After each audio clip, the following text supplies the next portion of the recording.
काशीपुर नगर निगम ने आज एक राष्ट्र एक चुनाव का प्रस्ताव पास कर दिया। अब इसे राष्ट्रपति के पास भेजा जाएगा।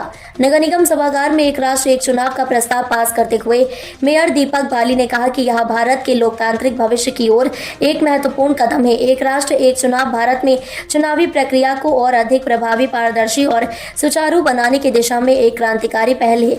इस नीति के माध्यम से लोकसभा और राज्य विधानसभाओं के चुनाव एक साथ कराने का विचार किया जा रहा है। इस पहल के प्रमुख लाभ: अविरल विकास कार्य। बार बार चुनाव होने से आचार संहिता लागू होती है, जिससे विकास कार्य प्रभावित होते हैं।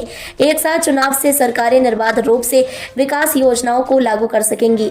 व्यय में कटौती। चुनावी प्रक्रिया पर भारी खर्च होता है।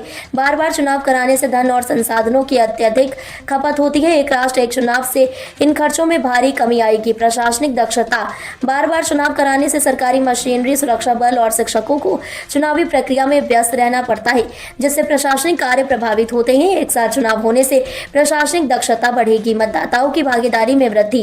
लगातार चुनावों के कारण कई बार मतदाता मतदान के प्रति उदासीन हो जाते हैं। यदि चुनाव एक साथ होंगे तो मतदान प्रतिशत बढ़ेगा और लोकतंत्र को सशक्त किया जा सकेगा। राजनीतिक स्थिरता। लगातार चुनावी माहौल से नीति निर्माण प्रभावित होता है और राजनीतिक अस्थिरता बनी रहती है।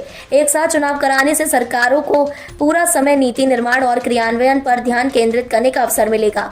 मेयर बावली ने कहा कि एक राष्ट्र एक चुनाव भारत को एक सशक्त, संगठित और लोकतांत्रिक दृष्टि से अधिक प्रभावी राष्ट्र बनाने की दिशा में एक बड़ा कदम है। यह पहल न केवल संसाधनों की बचत करेगी, बल्कि सुशासन को भी मजबूत करेगी, जिससे देश के विकास की गति तेज होगी।